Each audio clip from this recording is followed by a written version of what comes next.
மினாமி நம்ம யோசிச்சு பார்ப்போம். நம்ம ஹீரோ பண்ண விஷயங்கள்லாம் அதெல்லாம் பார்த்தா நம்ம மினாமிக்கு பிடிச்சிருக்குமா? ஸோ அதெல்லாம் பார்த்தா யோசிச்சு பார்த்துட்டு இருப்பா. ஸோ இன்னொரு பக்கம் ரூமில் நம்ம ஓக கத்திட்டு இருப்பா. என்னென்னு பார்த்தா நம்ம மினாமி தோற்று பிரச்சனை இருக்கும் இடத்துல. இங்கே பாரு, மினாமி அடித்த பால் கரெக்டாக அந்த பால் லைனில் தான் பட்டுச்சு. ஆனால் அந்த ரெஃப்ரி தான் தப்பாக பெர்ஃபார்ம் பண்ணிட்டான். ஸோ அதனால தான் மேட்சோட தோத்தா. என்ன சொல்கிறேன்னு கேட்கும்போது வெல் தோத்தது தான், இப்போ அதை மாற்ற முடியாது அப்படின்னு ஒருத்தவங்களாம் பேசுவாங்க. அரட்டா நீ என்ன சொல்கிறேன், நீ என் கூட ஒத்துக்கத்தாண்டா, நான் சொல்கிறதான கரெக்டுன்னு சொல்லும்போது இங்கே பாரு, தோத்தமா ஜெயிச்சவன் பிரச்சனை இல்லை. அவள் எப்படி ஃபீல் பண்ணுறா, அவள் இதை பற்றி ரிக்ரெட் பண்ணுறது கிடையாது. ஸோ அதே சந்தோஷம் தான். அப்போ நம்ம என்ன சொல்லுவானா, ஸோ அவ்வளோதான், நம்ம ஓகே அப்போ ஷேர் கண்டுக்க மாட்டாங்க. அப்போ மினாமி நம்ம ஹீரோ கத்தை பார்த்துட்டு வந்து நிற்பாளா, வந்துட்டு மினாமி நீ சொல்லுப்பா, அந்த பால் கரெக்டாக உள்ளதானே ஒழிச்சு கேட்கும்போது தெரியல, இதை மாதிரி எனக்கு தெரியாது, எப்படின்னு லூஸ் பண்ணிட்டேன், இதை பற்றி பேசுறது பிரயோஜனம் சொல்லுவாளா. ஏய் எப்படிப்பா நீ ஜெயிக்க வேண்டியது மேட்ச், அது நீ தோற்று எப்படி ஒத்துக்கிறேன்னு கேட்கும்போது இங்கே பாரு, ஒரு ப்ரோ லெவல் அஃபீஷியலிங்லாம் இங்கே நீ எதிர்பார்க்க முடியாது. அது மட்டும் இல்லாமல் எனக்கு இது வரைக்கும் அந்த அடியும் பண்ணல. ஸோ அதோட சந்தோஷப்படுங்க சொல்லும்போது அவ்வளோதான். ஓகே அபிஷேக் இருந்ததில்ல யாரும் நம்ம கண்டுக்க மாட்டாங்களா. ஏய் நான் என் சிஸ்டர் தோற்றதுக்காக ஃபீல் பண்ணிட்டுக்கிறேன், உங்களுக்கு யாருக்கு ஃபீலிங்கே இல்லையா, நான் என்ன ஃபீல் பண்ண மாட்டீங்களா அப்படின்னு கத்திட்டுக்கிறா. ஹீரோ மீனாமீரை நீ கோல்டில் இருக்க போகிற ஹாட் பால் எடுத்து கரெக்டாக இருக்கும், அப்போ தான் இன்ச்சு சீக்கிரமாக ரீக்கேறோம் அப்படின்னு சொல்கிறான். ஸோ அப்போ ஓகே பார்த்தீங்கன்னா ஏதோ ஒரு பால் மாதிரி ஒன்று அதை எடுத்துக்கிட்டு இங்கே பாருங்க, இதுதான் ஒயிட் லைன் சரியா, இந்த ஒயிட் லைனில் கரெக்டாக பால் இப்படி தான் பட்டுச்சு, அந்த ரெஃப்ரி தான் தப்பாக கோச் பண்ணான். ஸோ மீனாமி ஜெயிக்க வேண்டியது பேசிட்டு இருக்கோம், அவரை தவறி போய் மினாமி உழுப்போம். பார்த்தா நம்ம ஹீரோ கரெக்டாக பிடிச்சிருவோம். ஸோ பிடிச்சிட்டு மினாமீரை ஓகேவா உனக்கு அடிப்படல அப்படின்னு மீரை கேட்கும்போது ஓகேதா அப்படின்னு பார்த்தா வெக்கப்பட்டுட்டே சொல்லிட்டுருப்பா. ஏன்னா நம்ம ஹீரோவை நான் மினாமிக்கு பிடிச்ச மாதிரி இந்த இதில் காட்டுறாங்க. எனக்கு இது நடக்குதா அப்படின்னு மினாமி வச்சு பார்க்குறேன். அப்போ ஒரு நாய் இருக்குல்ல, அந்த நாய்கிட்ட போயிட்டு பாரு வெளிவரி எனக்கும் இந்த மாதிரி நடக்குதான்னு கேட்குறா. நம்ம ஹீரோ வந்துட்டு என்ன ஒன்று நடக்குது அப்படின்னு நம்ம கேட்கும்போது இல்லை குட் நைட் அப்படின்னு கிளம்பிடுறோம். என்னது இப்பயே குட் நைட்டா அப்படின்னு நம்ம வச்சு அப்போ நம்ம ஓக்கை வந்து கோட்டை பேசிட்டு வந்துருப்பா. ஸோ ஓக்கை வந்து தேவைதான் பேசிருக்கும்போது எதுக்கு வந்தீங்க அப்படின்னு கேட்பானா, எதுக்கு வந்து உனக்கே தெரியும் அன்றைக்கு நீ சொன்னது அது நீ சீரியஸ் தான் சொன்னியா, நீ சீரியஸ் சொல்லியிருந்தா எவ்வளோ சீரியஸாக இருக்குன்னு தெரிஞ்சுக்க ஆர்வப்படுறேன். நான் உனக்கு மேபி தொந்தரவு வைக்க நினைக்கலாம், ஆனால் உன்னோட ஒரு சிஸ்டர் அதை பற்றி கேர் பண்ணி தான் ஆகணும். ஸோ அதை நீ எவ்வளோ சீரியஸாக எடுத்துருக்க, ஸோ என்ன பிரச்சனை அப்படிங்கிற சொல்லி தான் சொல்லும்போது எனக்கு தெரியும் அப்படின்னு கோட்டை சொல்லுவாள். இல்லை புரியல அப்படின்னு நம்ம என்ன கேட்கும்போது நீங்களும் அராட்டா அண்ணனும் லவ் பண்ணுறது எனக்கு தெரியும், நீங்கள் அராட்டா கிட்ட கன்ஃபர்ஸ் பண்ணீங்க அந்த அம்யூஸ்மெண்ட் ஒர்க் பண்ணப்போ. மினாமி அதை பார்த்தா மினாமி பார்த்தா பண்ட்ரி கிட்ட சொன்னால் நான் பண்ட்ரி கிட்ட பேசிடுவோம், நான் ஒட்டி கேட்டேன் எனக்கு தெரியும் அப்படின்னு சொல்லும்போது அது நானும் இவங்க லவ் பண்ணுறோமா, நீங்கள் கூட நீ கேம் ரூல் இன்னும் கை கொத்துருந்தீங்க லவர்ஸ் மாதிரி நான் பார்த்தேன் அப்படின்னு சொல்லும்போது அது லவர்ஸ் மாதிரியா நீ எப்போ பார்த்தா அது மட்டும் பார்த்து கேட்கும்போது அது நான் வந்து க்ளோசெட்டில் ஃபீலாக பண்ணுறது கொஞ்சம் பிரீத்திங் எக்ஸ் பண்ணிருந்தேன் பார்த்தேன்னு சொல்லாதுன்னு க்ளோசெட்லே அப்படின்னு மினாமி வச்சு பார்ப்பா. ஓகே இதெல்லாம் காரணம் இதான சொல்லிட்டு இங்கே பாரு இதெல்லாம் ஒரு மிஸ் அண்டர்ஸ்டாண்டிங் தான், நான் தெளிவாக சொல்கிறேன் மிஸ் அண்டர்ஸ்டாண்டிங் தான். நான் அவனை பிடிக்குன்னு சொன்னது ஒரு ட்வின்னாக தான் அவனை பிடிக்குன்னு சொன்னால் மற்றபடி எதுவும் கிடையாது.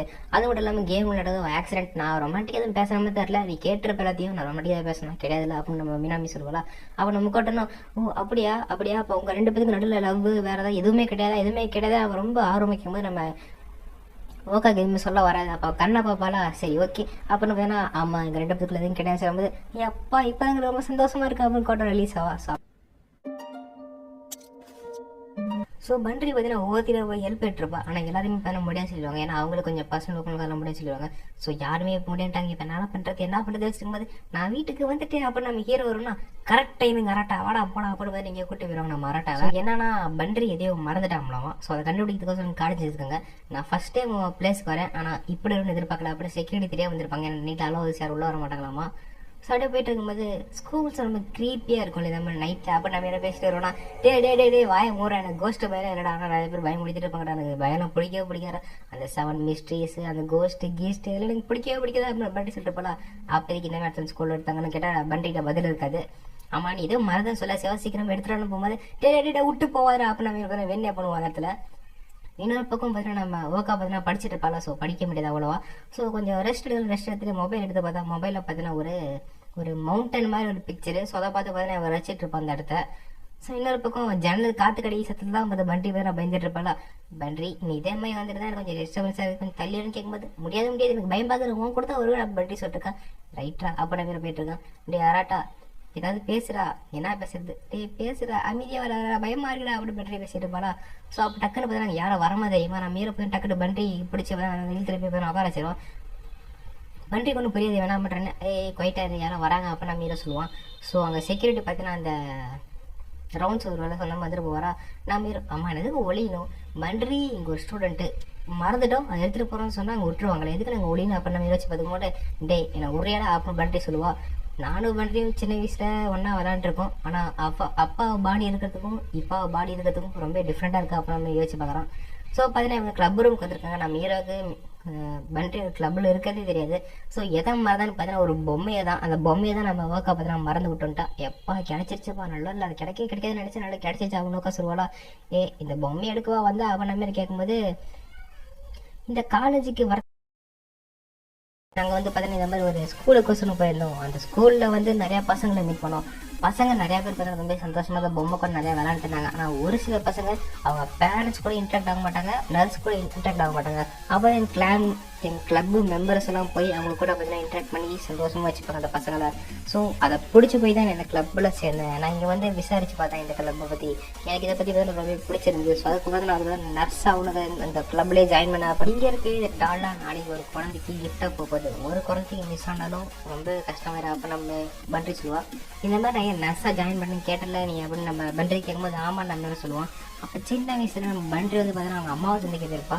ஸோ அதான் நம்ம ஹீரோட அம்மா எல்லாரும் ஒன்று தான். ஸோ அந்த அம்மாவை சந்திக்க போகும்போது கொஞ்ச நேரத்தில் கிளம்பிடுவாளா, எனக்கு இன்னும் அம்மா கூட இருக்குன்னு ரொம்ப ஆசையாக இருந்துச்சு. ஸோ அது இருக்க முன்னாடி ரொம்ப உட்காந்து மூலையில் யாருக்கு தெரியாமல் மறந்துட்டு இருப்பேன். அப்போ ஒரு நர்ஸ் தான் அந்த நர்ஸ் தான் என்னை மோட்டிவேட் பண்ணாங்க. ஸோ அந்த நர்ஸை என்னை மோட்டிவேட் பண்ண விதம் எனக்கு ரொம்ப பிடிச்சிருந்து. ஸோ அன்றைக்கி தான் முடிவு பண்ணேன், ஒரு நர்ஸாகி நான் அவங்கள மாதிரி ஆகணும், அதான் ஆசை அப்படின்னு பண்ட்ரி சொல்லுவாள். ஸோ நம்ம ஹீரோ பார்த்தா இதில் தான் ஒரு நர்ஸுங்கிற இந்த சாய்ஸ் எடுத்துறாமல் நம்ம ஹீரோ வந்து நல்லா சந்தோஷமாக இருப்பான். ஸோ அடுத்த நாள் பண்ட்ரி அது கொடுக்குறா. ஸோ அதை பார்த்து நம்ம ஹீரோ போட்டுறான்னு சொல்கிறாங்க. ஸோ நம்ம ஹீரோ சந்தோஷம் பண்ணதை பார்த்து இப்போ ஓகோட கிளாஸில் வந்து ஒரு டெஸ்ட் ரிசல்ட்டாக சப்மிட் பண்ணாங்க. ஸோ அதில் பார்த்தா நான் எவ்வளோ மார்க்குன்னு ஃப்ரெண்ட்ஸ் கேட்கும்போது எதிர்பார்த்ததா அப்படின்னு மோக்கா சொல்கிறாளா, எப்போ நீ எப்படி போய் ஏ கிரேட் வாங்குறனால வாங்க முடியும் அப்படின்னு வச்சுட்டு இருப்பாங்க. ஆனால் நம்ம ஓக்கா பார்த்து வந்து டி கிரேட் வாங்கியிருப்பா. ஸோ நம்ம ஓக்கா பார்த்து டி கிரேட் வாங்கியிருப்பா. ஃப்ரெண்ட்ஸ் எல்லாம் ஏ கிரேட் தப்பாக நினச்சிருப்பாங்க. ஸோ வீட்டுக்கு வந்து பார்த்தா நம்ம ஓக்கா பெரிய வேலை கலக்கிட்டு எங்கே கிளம்பான்னு கேட்டால் யாமனாச்சிக்கு போகிறா அப்படின்னு ஓக்கா சொல்லுவாளா, என்னது யாமனாச்சிக்கா அதுக்கு எதுக்கு போகிறேன் அப்படின்னு நம்ம இருக்கா, ஏன் நான் போகக்கூடாதா, சரி போயிட்டாரு அப்புறம் பார்க்கலாம் அப்போ நம்ம சொல்லி வரோம்.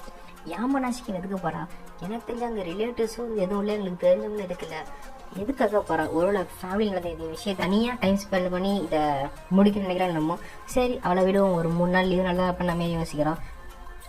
ஆனால் அந்த 3 நாள் லீவ் நாளுமே முடியுது, டியூஸ்டே ஸ்கூல் ஆரம்பிக்குது. ஆனால் அன்றைக்கும் வந்து ஓக்கா திரும்ப வரல. ஸோ இதோட 15 நிமிஷம் முடிக்கிறேங்க.